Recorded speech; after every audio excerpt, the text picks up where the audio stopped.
राष्ट्र सर्वप्रथम, राष्ट्र सर्वप्रथम, राष्ट्र सर्वप्रथम, राष्ट्र सर्वप्रथम। राष्ट्र सर्वप्रथम की बात ललित सुमन के साथ कार्यक्रम में आपका स्वागत है। प्रधानमंत्री नरेंद्र मोदी ने आज नई दिल्ली में प्रधानमंत्री संग्रहालय का उद्घाटन किया। इस अवसर पर बोलते हुए प्रधानमंत्री ने आज मनाए जा रहे विभिन्न त्योहारों का उल्लेख किया और इन त्योहारों की देशवासियों को बधाई दी। उन्होंने बाबा साहब अम्बेडकर को भी श्रद्धांजलि अर्पित की और कहा कि जिस संविधान के मुख्य वास्तुकार बाबा साहब थे, उस संविधान ने हमें संसदीय प्रणाली का आधार दिया। इस संसदीय प्रणाली की मुख्य जिम्मेदारी देश के प्रधानमंत्री के पद पर रही है। यह मेरा सौभाग्य है कि आज मुझे प्रधानमंत्री का संग्रहालय राष्ट्र को समर्पित करने का अवसर मिला है। उन्होंने इस अवसर पर उपस्थित पूर्व प्रधानमंत्रियों के परिवारों को भी बधाई दी। आज से ओडिया नववर्ष भी शुरू हो रहा है। हमारे तमिलनाडु के भाई बहन भी नए वर्ष का स्वागत कर रहे हैं। मैं उन्हें पुत्तांड की बधाई देता हूं। इसके अलावा भी कई क्षेत्रों में नववर्ष शुरू हो रहा है, अनेक पर्व मनाए जा रहे हैं। मैं समस्त देशवासियों को सभी पर्वों की बहुत बहुत बधाई देता हूं। आप सभी को भगवान महावीर जयंती की भी बहुत बहुत शुभकामनाएं। साथियों, आज का ये अवसर दो अन्य कारणों से और विशेष हो गया है। आज पूरा देश बाबा साहब भीमराव अंबेडकर को उनकी जयंती पर आदरपूर्वक, श्रद्धापूर्वक याद कर रहा है। बाबा साहब जिस संविधान के मुख्य शिल्पकार रहे, उस संविधान ने हमें संसदीय प्रणाली का आधार दिया। इस संसदीय प्रणाली का प्रमुख दायित्व देश के प्रधानमंत्री का पद रहा है। ये मेरा सौभाग्य है कि आज मुझे प्रधानमंत्री संग्रहालय देश को समर्पित करने का अवसर मिला है। ऐसे समय में जब देश अपनी आजादी के 75 वर्ष का पर्व, आजादी का अमृत महोत्सव मना रहा है, तब ये म्यूजियम एक भव्य प्रेरणा बनकर आया है। इन 75 वर्षों में देश ने अनेक गौरवमय पल देखे हैं। इतिहास के झरोखे में इन पलों का जो महत्व है वह अतुलनीय है। ऐसे बहुत से पलों की झलक प्रधानमंत्री संग्रहालय में भी देखने को मिलेगी। मैं सभी देशवासियों को बहुत बहुत बधाई देता हूं। मैं आज यहां पूर्व प्रधानमंत्रियों के परिवारों को भी देख रहा हूं। आप सभी का अभिनंदन है, स्वागत है। प्रधानमंत्री संग्रहालय के लोकार्पण का यह अवसर आप सभी की उपस्थिति से और भव्य बन गया है।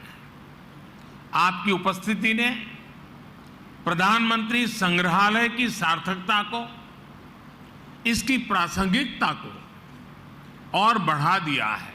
साथियों, देश आज जिस ऊंचाई पर है, वहां तक उसे पहुंचाने में स्वतंत्र भारत के बाद बनी प्रत्येक सरकार का योगदान है। देश के हर प्रधानमंत्री ने अपने समय की अलग अलग चुनौतियों को पार करते हुए देश को आगे ले जाने की कोशिश की है। सबके व्यक्तित्व, कृतित्व, नेतृत्व के अलग अलग आयाम रहे। ये सब लोक स्मृति की चीजें हैं। इस संग्रहालय में जितना अतीत है उतना ही भविष्य भी है। यह संग्रहालय देश के लोगों को बीते समय की यात्रा करवाते हुए नई दिशा, नए रूप में भारत की विकास यात्रा पर ले जाएगा।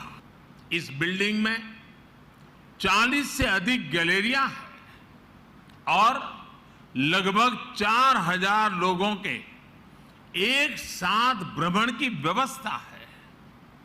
वर्चुअल रियलिटी, रोबोट्स और दूसरी आधुनिक टेक्नोलॉजी के माध्यम से तेजी से बदल रहे भारत की तस्वीर ये संग्रहालय दुनिया को दिखाएगा। ये टेक्नोलॉजी के माध्यम से ऐसा अनुभव देगा जैसे हम वाकई उसी दौर में जी रहे हैं। उन्हीं प्रधानमंत्रियों के साथ सेल्फी ले रहे हैं, उनसे संवाद कर रहे हैं। देशवासियों से मेरा आग्रह है कि आप खुद भी आएं और अपने बच्चों को भी इस म्यूजियम का दर्शन कराने जरूर लाएं। इसी आमंत्रण के साथ, इसी आग्रह के साथ एक बार फिर प्रधानमंत्री संग्रहालय की बहुत बहुत बधाई देता हूं। धन्यवाद। मीडिया कर्मियों के हितों की लड़ाई को जारी रखते हुए all India small and medium newspapers federation के राष्ट्रीय अध्यक्ष व प्रेस काउंसिल ऑफ इंडिया के सदस्य सरदार गुरिंदर सिंह के नेतृत्व में अखबार बचाओ महासंघ के प्रतिनिधिमंडल ने आज रजिस्ट्रार RNI धीरेन्द्र ओझा से मुलाकात की व प्रकाशकों की समस्याओं के संबंध में विस्तृत चर्चा की। इस मीटिंग से पूर्व आंदोलन के प्रमुख स्तंभ सरदार गुरिंदर सिंह का अखबार बचाओ महासंघ की ओर से प्रेस काउंसिल ऑफ इंडिया के पूर्व सदस्य व फेडरेशन के महासचिव अशोक नवरत्न व अखिल भारतीय समाचार पत्र एसोसिएशन के राष्ट्रीय अध्यक्ष अखिलेश चंद्र शुक्ल ने गुलदस्ता देकर अभिवादन किया। इस अवसर पर Indian association of press and media man के राष्ट्रीय अध्यक्ष पवन सहयोगी व AISMNF के कार्यकारिणी सदस्य संजय शर्मा भी उपस्थित रहे। बैठक के दौरान महासंघ के सदस्यों द्वारा निम्नलिखित मांगे RNI के सामने रखी गई, जिसमें समाचार पत्रों के पंजीकरण, शीर्षक स्वीकृति व संशोधन पंजीकरण, प्रमाण पत्र के लिए लंबित प्रकरणों के त्वरित निष्पादन कराने, हजारों समाचार पत्रों का डेटा जो RNI की साइट पर उपलब्ध नहीं है उसे अपडेट करने, समाचार पत्रों के पंजीकरण प्रमाण पत्र में दर्शाए विवरण व RNI के डेटाबेस की भिन्नताएं दूर करने, न्यूनतम व पत्रों के साथ डेटाबेस में शुद्धिकरण के आवेदन स्वीकार करने, समाचार पत्रों के प्रकाशकों से बिना किसी फॉर्मेलिटी के प्रतिदिन संबंधित RNI अधिकारियों से मुलाकात की व्यवस्था कराने, टाइटल स्वीकृति के बाद शीर्षक पंजीकरण का समय पूर्ववत न्यूनतम 2 साल रखें और समाचार पत्रों के ब्लॉक किए जाने की स्थिति में न्यूनतम विलंब शुल्क के साथ उन्हें वार्षिक विवरण जमा करने का अंतिम अवसर देने जैसी मांगे शामिल हैं। दर्शकों को बता दें कि मीडिया कर्मियों व प्रकाशकों के हितों के लिए सशक्त कार्य करने हेतु देश के प्रतिष्ठित मीडिया संगठनों ने संयुक्त रूप से अखबार बचाओ महासंघ का गठन किया है। महासंघ की स्थायी संचालन समिति द्वारा अखिलेश चंद्र शुक्ल को सर्वसम्मति से राष्ट्रीय अध्यक्ष चुना गया है। महासंघ प्रेस काउंसिल ऑफ इंडिया के सदस्यों गुरिंदर सिंह, बलदेव राज गुप्ता, जयशंकर गुप्ता, श्याम सिंह पवार, एडवोकेट शैलेंद्र दुबे, LC भारतीय तथा पूर्व PCI सदस्यों सुनील डंग, अशोक कुमार नवरत्न, राकेश शर्मा, अमर देवपल्ली आदि के मार्गदर्शन में कार्य करेगा। Indian association press and media man के राष्ट्रीय अध्यक्ष पवन सहयोगी को महासंघ का राष्ट्रीय संयोजक चुना गया है।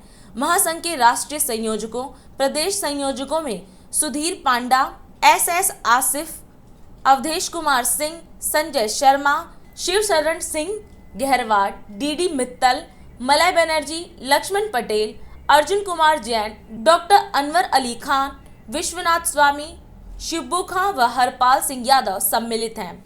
विगत वर्षों में समाचार पत्रों के प्रकाशकों, संपादकों, पत्रकारों के कार्यक्षेत्र में सरकार द्वारा परोक्ष या परोक्ष रूप से अवरोध उत्पन्न करने तथा प्रेस की आजादी पर अंकुश लगाने का निरंतर प्रयास किया जा रहा है।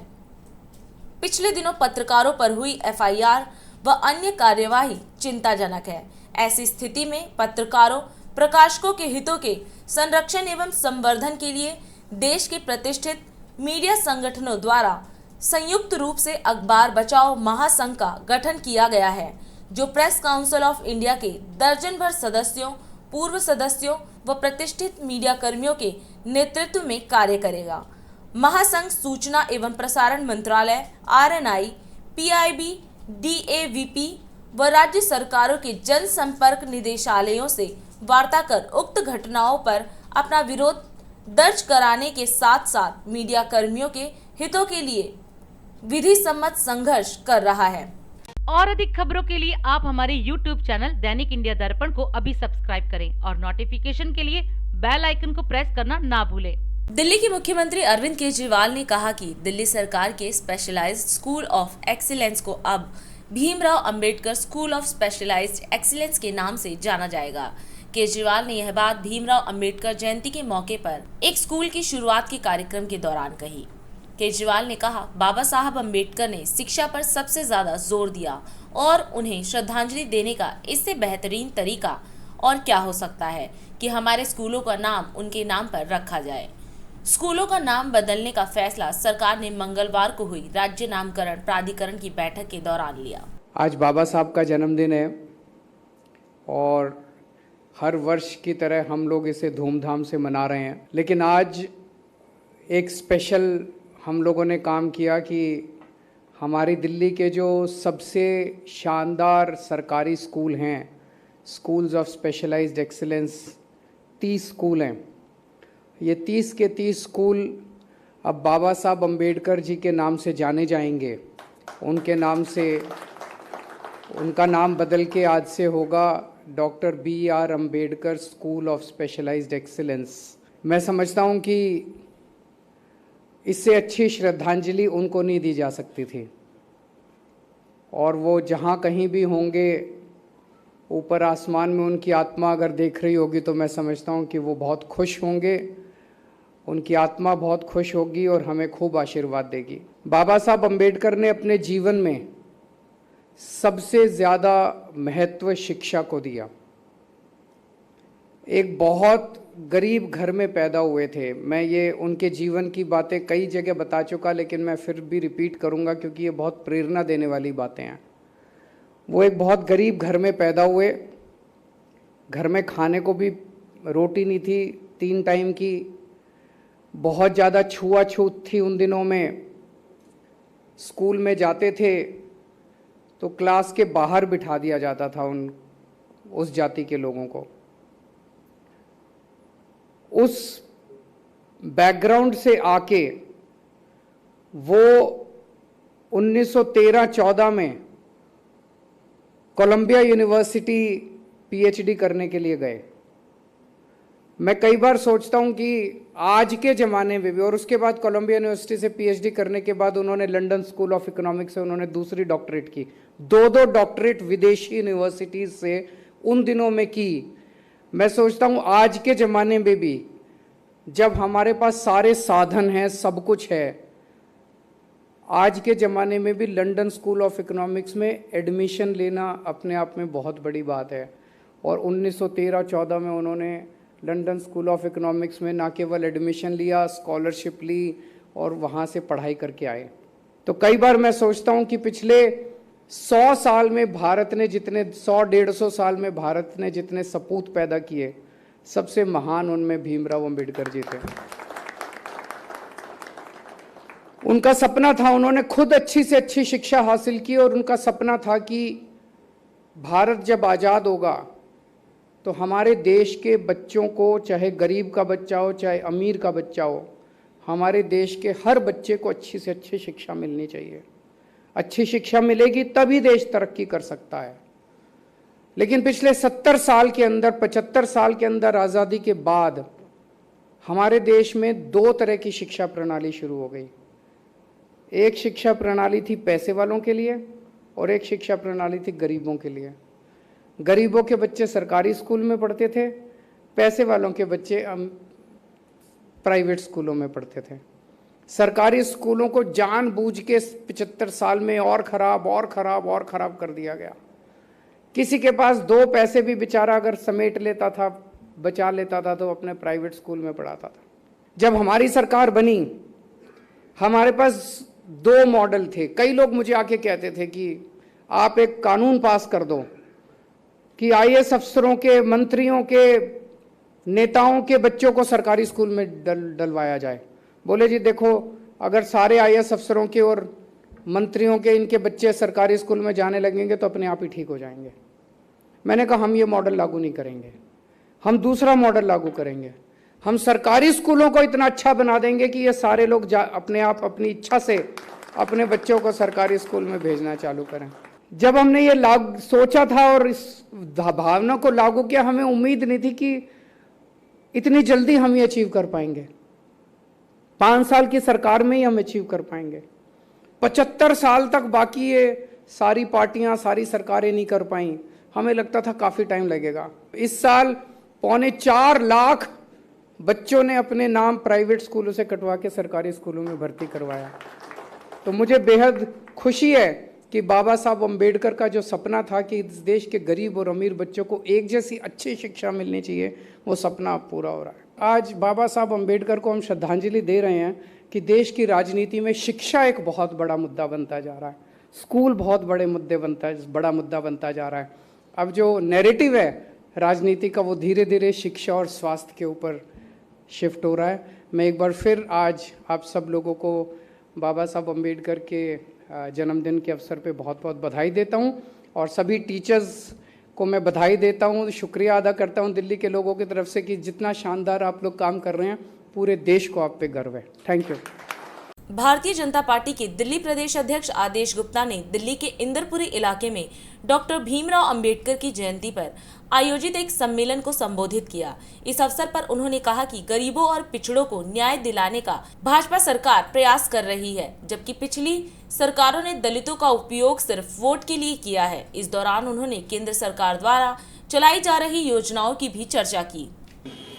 आप सब लोग बाबा साहब भीमराव अंबेडकर जी की जीवन गाथा के बारे में जानते कि उन्होंने संविधान सभा के अध्यक्ष के नाते जो भूमिका निभाई संविधान को लिखने में, और हम सब जानते कि आज जो भारत का संविधान है वही भारत का सबसे बड़ा धर्म है। आज भारत जिसके अनुसार चलता है, जो कानून और जो यहाँ पर सर्वधर्म समभाव और जो समाज में सबसे पीछे है, अंतिम पायदान पर, उसको कैसे समाज और राष्ट्र की मुख्य धारा में लाया जाए और सबको न्याय मिले, ये पूरी जो संविधान में लिखा है, यही एकमात्र आज की तारीख में भारत का धर्म है। हम लोग धार्मिक ग्रंथ पढ़ते हैं, श्री रामचरितमानस हो, भगवत गीता हो या किसी भी धर्म का ग्रंथ हो, आज उन सबसे बढ़कर जो भारत का एक धर्म है वो संविधान है, और भारत का संविधान ही सभी धर्मों का सार यहाँ पर है, जहाँ पर न्याय की अवधारणा पर ये आधारित है। किसी के ऊपर अन्याय नहीं हो, सब धर्म और सब जातियों को, और जो पिछड़े 75 वर्षों के बाद भी पिछड़े दलित और जो समाज में जिन्होंने तरक्की नहीं की, उनको न्याय मिले, इसके लिए भारत सरकार संविधान के हिसाब से काम करती है। मैं सिर्फ 2-3 बातें आपको कहूंगा कि बाबा साहब भीमराव अंबेडकर जी के नाम पर पिछली सरकारों ने नाम लिया और उनके नाम पर वोट लेने की कोशिश की, लेकिन वास्तव में जो समाज में अनुसूचित जाति वर्ग हो, दलित हो, पिछड़े हो, उनके लिए वास्तव में ठोस कदम जो उठाने चाहिए वो नहीं उठाए। जहां एक और मोदी सरकार ने बाबा साहब भीमराव अंबेडकर जी के जीवन और उनकी संविधान की मूल धारणा को ध्यान में रखते हुए बहुत सारे काम किए, और मैं आप सब मित्रों से आज कहना चाहता हूं, आज कोई भी अखबार आप उठाकर देखें, तो प्रधानमंत्री श्री नरेंद्र मोदी जी को ने बाबा साहब भीमराव अंबेडकर जी को समर्पित करते हुए हर अखबार में एक विज्ञापन निकला है और उसमें प्रधानमंत्री जी की और बाबा साहब अंबेडकर जी की चित्र है। बाबा साहब का विजन, हमारा संकल्प, 132वीं जयंती पर जो बाबा साहब की जयंती हम लोग मना रहे हैं, जो सर्व समावेशी विकास के लिए भारत सरकार ने काम किए, उसमें प्रधानमंत्री मुद्रा योजना के तहत SC, ST और अन्य पिछड़े वर्ग के लाभार्थियों के लिए 34.41 करोड़ खातों के लिए 18,60,000 करोड़ रुपए का ऋण, ये सिर्फ SC, ST और OBC वर्ग के लिए सरकार के द्वारा दिया गया। प्रधानमंत्री उज्ज्वला योजना, जिसके बारे में हम लोग कहते हैं लगभग, जिसमें 10 करोड़ के आसपास महिलाओं को दिया गया, जिसमें 3 करोड़ 10 लाख महिलाएं जो SC समाज से आती थी उनको ये दिया गया ऋण, इनको उज्ज्वला योजना का लाभ मिला है। मैं प्रधानमंत्री आवास योजना में 1 करोड़ 31 लाख लोगों को पक्के मकान देने का काम मोदी सरकार ने किया अनुसूचित जाति समाज के लिए। और देखिए, स्वरोजगार के लिए वो अपने पैरों पर खड़े हों, इसके लिए 27.8 हजार करोड़ रुपए का ऋण उनके काम धंधे करने के लिए ऐसे समाज के जितने भाई बहन उनके लिए किया गया। और ऐसे ही विद्यार्थियों के लिए छात्रवृत्ति का काम, स्टैंड अप इंडिया के लिए 5.3 हजार करोड़ रुपए स्टैंड अप के लिए किया गया।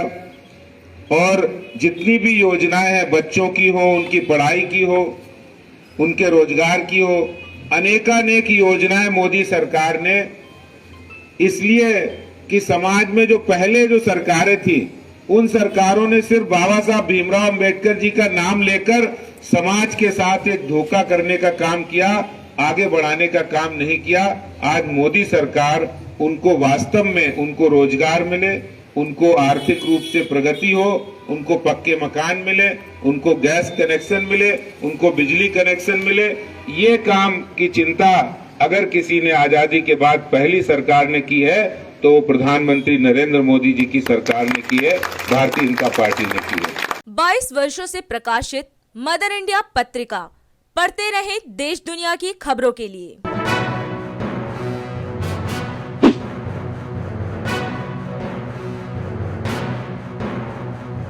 26वें वर्ष में आपके लोकप्रिय समाचार पत्र इंडिया दर्पण का प्रवेश। आप देखते रहें अपने क्षेत्र की खबरें।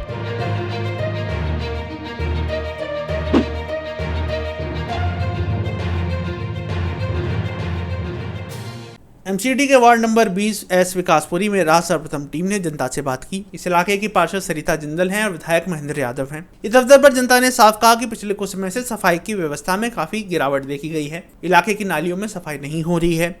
वहीं शौचालय को लेकर इलाके की महिलाओं को काफी परेशानी का सामना करना पड़ रहा है। झुग्गी बस्ती की जनता की यहाँ मांग है, या तो झुग्गी को हटाकर एक अच्छी जगह पर उन्हें आवास दिया जाए, नहीं तो जहाँ झुग्गी है वही मकान हो, जिसके बारे में सारे नेता एक स्वर से आवाज बुलंद करते हैं, उसकी व्यवस्था कर दी जाए। वहीं दूसरी ओर विधायक के कार्यों से जनता कुछ हद तक संतुष्ट दिखी। जनता के अनुसार बिजली पानी को लेकर विधायक के कार्यों से वे प्रसन्न हैं। हालांकि विधायक के द्वारा स्ट्रीट लाइट जो लगवाई गई थी उसमें से एक खराब पाई गई। तो वहीं दूसरी ओर यह मामला भी सामने आया कि कई घरों में बिजली का मीटर ज्यादा आ रहा है तो कई जगह बिजली का मीटर लगा ही नहीं है।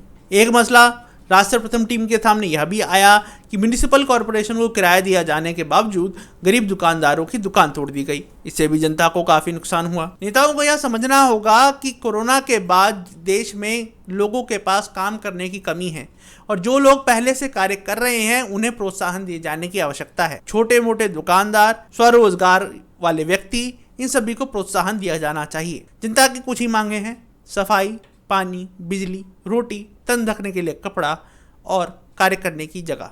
अगर नेता सरकार के साथ मिलकर जनता को ये उपलब्ध करा सकते हैं तो बहुत ही अच्छी बात है। लेकिन अगर ऐसा नहीं होता है और अगर कोई संविधान के अनुरूप कार्य करते हुए अपना गुजर बसर कर रहा है तो उसके साथ इस तरीके से नहीं किया जाना चाहिए। सांसद को इलाके में आना अनिवार्य है। उन्हें अपने इलाके की जनता की समस्याओं को सुनना होगा। चुनाव गए हुए कुछ साल ही बीते हैं और कुछ साल में चुनाव वापस भी आएंगे। वे भले ही केंद्रीय नेतृत्व के बल पर जीत जाएं, लेकिन अपने किए हुए कार्य से जीतने के बाद जनता का उत्साह बढ़ता है और जनता उन्हें आगे भी जब वे कुछ और करना चाहें उसके लिए प्रोत्साहित करती है। लेकिन केंद्रीय नेतृत्व के नाम पर जीतने वाले नेता, चाहे वो पार्षद हों, चाहे वो विधायक हों, चाहे वो सांसद हों, उनकी अपनी छवि नहीं रहती और आने वाले समय में उनको इसका नुकसान उठाना पड़ता है। जब चुनाव कुछ ही दूर हैं और जनता इतनी तकलीफ में है, नेताओं की जिम्मेदारी बनती है कि वे अपने इलाके में एक बार जाएं और जनता की सुध लें। विकासपुरी विधानसभा क्षेत्र जी वार्ड नंबर 20S झुग्गी कैंप नंबर 3 के पास में हैं हम इस समय। आइए जानते हैं यहाँ के स्थानीय लोग जो वोट देते हैं सरकार को, उन्हीं से जानते हैं उन्हीं के क्षेत्र के विकास के बारे में। सर, आपका शुभ नाम क्या हुआ? मदन लाल प्रधान। मदन लाल प्रधान जी। जी। मदन लाल जी, आपका जो वार्ड का जो है निगम पार्षद कौन है? सरिता जिंदल है। सरिता जिंदल जी। जी। तो उनके जो है कार्य क्षेत्र के बारे में क्या कहना चाहेंगे आप? कार्य तो उनका ठीक ही चल रहा था, अच्छा ही काम कर रहा था।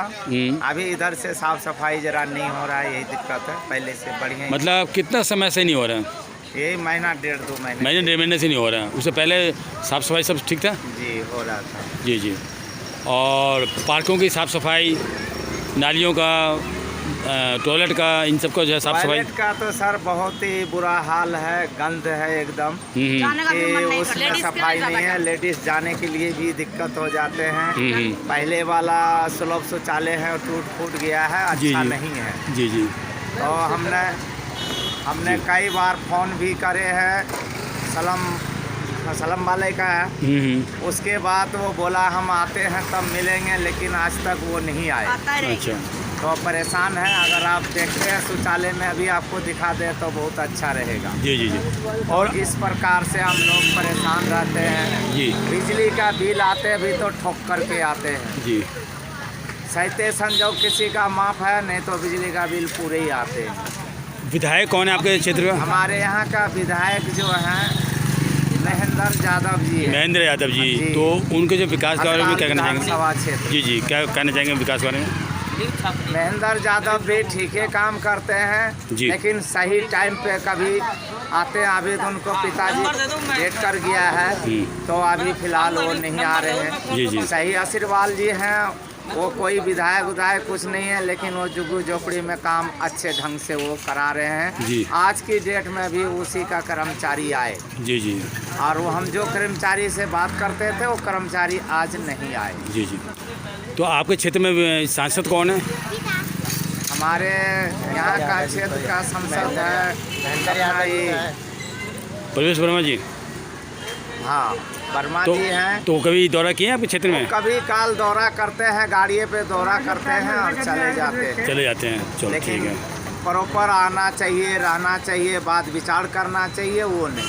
तो क्या विकास के बारे में आप क्या विशेष कुछ कहना चाहेंगे और प्रशासन से? विकास के बारे में तो सर यही कहेंगे कि हमारे यहाँ सुविधा होना चाहिए। जिन भाइयों बहनों का मीटर नहीं लगा उनका मीटर होना चाहिए। और दूसरी बात, नालियों का हाल बुराई है। तो ये को वहाँ पे आज डाल के सीमर डाले हैं तो वो पानी जाएंगे, लेकिन अभी पानी जाने का समस्या नहीं हुआ है, आज बनवे किए। और कैंप का हालत ऐसे ही है, कई बार से तो हमेशा सुनते आ रहे हैं आज उठेगा कल उठेगा, लेकिन झुग्गी झोपड़ी उठी नहीं। हम लोग लालच में रह जाते हैं, उठता नहीं है। परेशानी इस बात के हैं हम लोगों को। झुग्गी उठना चाहिए, आगे अच्छी जगह पे बैठा देनी चाहिए, और नहीं तो हम लोगों को यहीं पक्की कर दें और यहीं हम लोग रहें। ऊपर है भी तार है, अगर हो सके तो हम लोगों का यहीं बैठा दें तो अच्छा रहे। विकासपुरी विधानसभा क्षेत्र ward number 20S Dussehra ground के पास में हम इस समय खड़े हैं। आइए जानते हैं यहाँ के स्थानीय निवासी। जी, आपका नाम क्या हुआ? मेरा नाम चंदूलाल जी। चंदूलाल जी, हाँ, क्योंकि यहाँ के लोगों का ये भी कहना है कि आप यहाँ के प्रधान भी हैं, तो आइए जानते हैं। जी जी, आइए जानते हैं कि आपको जो ये वार्ड नंबर 20S का जो निगम पार्षद कौन है? ये श्रीमती सरिता जिंदल जी। सरिता जिंदल जी, जो भाजपा से हैं। जी, तो उनके जो विकास कार्य के क्षेत्र में आप क्या कहना चाहेंगे? विकास कार्य ठीक है, गाड़ी लगती है, साफ सफाई रहती है। जी, ऐसी कोई दिक्कत नहीं है। जी। एमसीडी के मतलब जो है कर्मचारी आते हैं यहाँ पर? एमसीडी के कर्मचारी आते हैं, जी, लगाते हैं जी, और साफ सफाई करते हैं। जी। अब पार्क का क्या, पार्क के साफ सफाई के बारे में क्या कहना चाहेंगे? पार्क में भी साफ सफाई होती है, अभी भी साफ सफाई करके गए हैं। जी। पार्क में बना है, अभी टैंक बन रहा है पानी का, पानी कंट्रोल करके कहते हैं यहाँ पेड़ पौधे लगेंगे। अच्छा। इसके बाद अभी उसकी सिंचाई के लिए पानी स्टोर करेंगे। और आपके क्षेत्र का विधायक कौन है? हमारे क्षेत्र के श्री महेंद्र यादव जी हैं। महेंद्र यादव जो आम आदमी पार्टी से हैं, आम आदमी पार्टी। तो उनके जो है विकास के बारे में क्या कहना चाहेंगे? उनके तो विकास भी बहुत अच्छे हैं, जैसे उनको करते हैं। जैसे और कोई जनता उनके पास जाती है तो कभी वो सुनते हैं। अच्छा। हाँ, उनका मतलब काम उनका ठीक है, और मानते भी हैं लोगों को। तो आपके जो क्षेत्र में जो है विकासपुरी विधानसभा क्षेत्र के अंदर जो रोड और जो लाइटों का जो है और पानी की जो है समस्याएं हैं या कैसा है? पानी की तो खैर हम पटरी वालों के लिए तो कोई सुविधा नहीं है। अच्छा। क्योंकि हम लोग वहाँ प्याऊ से भर के लाते हैं। अच्छा। और प्याऊ से भर के लाते हैं, कभी कभी निजी प्याऊ है, प्याऊ तो जनता के पीने के लिए होता है। बिल्कुल। और हम लोगों के लिए पानी की भी दिक्कत होती है। अच्छा। और ये बीच की लाइट भी खराब है, ये सामने जो लाइट है, ये वाली लाइट? हाँ, ये लाइट भी खराब है, जबकि बीच चौक पे होना चाहिए। ये तो विधायक के अंडर में तो आपने किया नहीं है कंप्लेन? ये विधायक के अंदर में है। हाँ, ये जो लाइट होती है ना, इस रोड की लाइट। हाँ, तो ये लाइट ना? हाँ, ये लाइट जो है, ठीक है। ये पहले जलती थी, अब नहीं जलती। अब नहीं जलती है। बाकी ये सारी लाइटें जलती हैं। अच्छा। ये लाइटें जलती हैं शायद इसकी वजह से। अच्छा, चलो ठीक है। तो और आप यहाँ पे कितने साल से रह रहे हैं अपने विधानसभा क्षेत्र के अंदर? मैं तो सर इस जगह पर, हाँ, इस जगह से 2011 में आया हूँ। कितने साल हो गए अब तक? हाँ, तो 2011 से 10 साल से ज़्यादा हैं। 10 साल से हो गए। तो कोई समस्याएं आई हैं आपके साथ? कोई कोई समस्याएं बहुत हैं। बताइए। जैसे एमसीडी वाले परेशान करते हैं, जबकि उन्होंने जगह दिया है।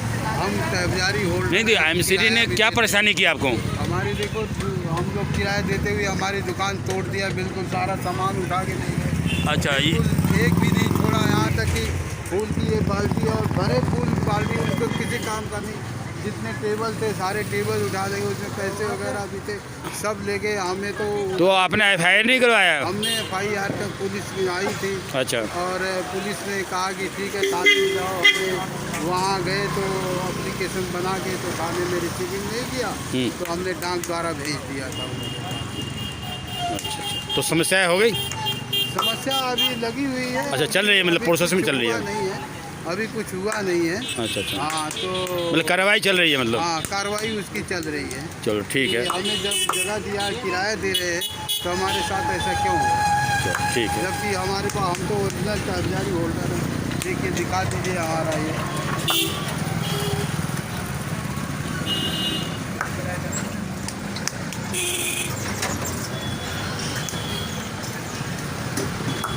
और ये कोर्ट के आर्डर भी हैं हमारे पास में।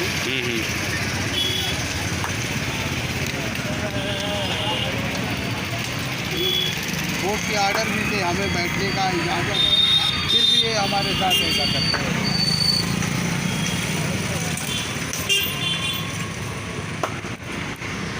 चलो ठीक है। अभी सर मेरी उम्र भी 60 साल से ऊपर हो रही है। अब मैं इसके अलावा और कोई मेहनत तो कर नहीं सकता। इसलिए आता हूँ, अपना हल्का फुल्का काम, मेरे बच्चे हैं फूल ला देते हैं तो बैठ के अपना रोजी रोटी चलाता हूँ, मेरे परिवार भी रहता है। और मैं पीछे यूपी से रहना हूँ। मेरे पिताजी के पिताजी जो थे आज़ाद हिंद फौज के सिपाही थे, उनका नाम श्री रामधारी राजभर था। वो यूपी ग्राम निवासपुर पोस्ट बिगारगंज जिला आजमगढ़, लेकिन उनको उनके नाम पे तो कोई सुविधा नहीं, लेकिन हमें तो कम से कम पटरी पर रहने दिया जाए। लेकिन हमारे साथ इतना देखिए, आप खुद देखिए, ये तो तिरपाल मैंने दूसरे का वो कहते हैं ओपन है, जबकि हमारे से किराया ओपन का नहीं लिया जाता, 7 बाई 5 का दिया जाता। हमारे रसीदों में जो जगह देते हैं 7x5 का और 4x6 ओपन टू निकाले, लेकिन तो हमारा किराया भी कम करो। चलो ठीक है। तब तो बात बने, लेकिन ऐसा नहीं है। वो आते हैं तो कहते हैं तुम्हारा नकली कागज़, हमने कागज़ भी दिखाया तो राजकुमार और प्रदीप कुमार कागज़ भी लेके गए, बोले नकली कागज़ कह के चले गए। विकासपुरी विधानसभा क्षेत्र वार्ड नंबर 20S झुग्गी कैंप नंबर 3 के अंदर है हम इस समय। आइए जानते हैं यहाँ के जो स्थानीय लोग हैं जो वोट देते हैं सरकार को, उन्हीं से जानते हैं उन्हीं के क्षेत्र के विकास के बारे में। आपका जो वार्ड का जो है निगम पार्षद कौन है? महेंद्र भाई। नहीं। हाँ। सरिता जिंदल है निगम पार्षद।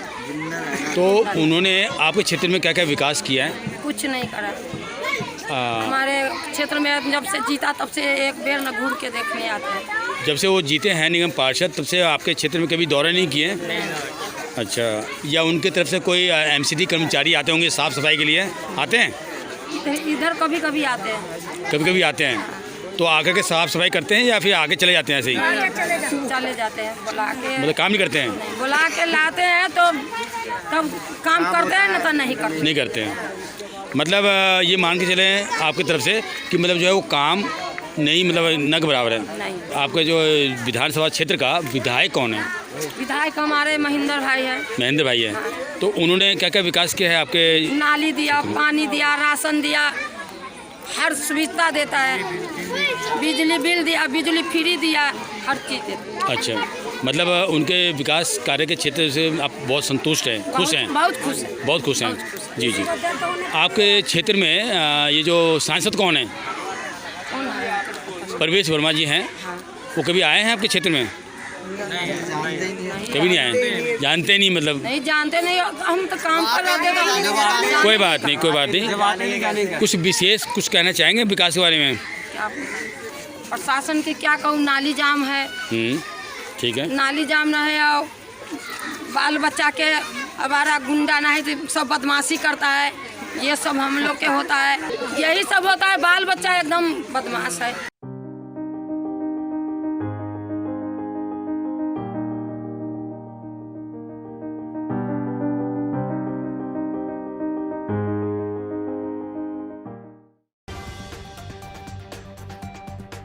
भीमराव अंबेडकर की जयंती पर प्रधानमंत्री ने कहा, भारत की प्रगति में अंबेडकर का योगदान अमिट है।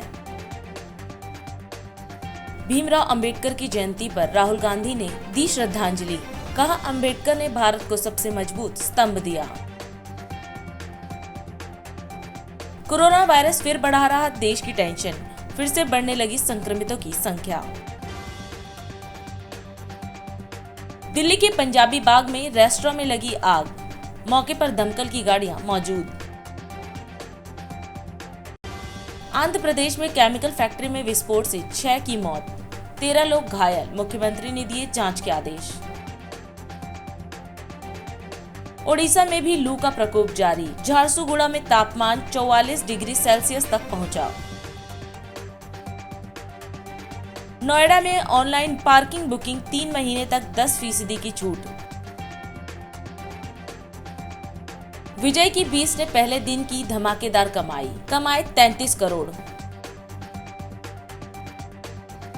2022 विश्व कप के लिए भारत की तैयारियों को बड़ा झटका, 4 महीने के लिए बाहर हो सकते हैं दीपक चाहर।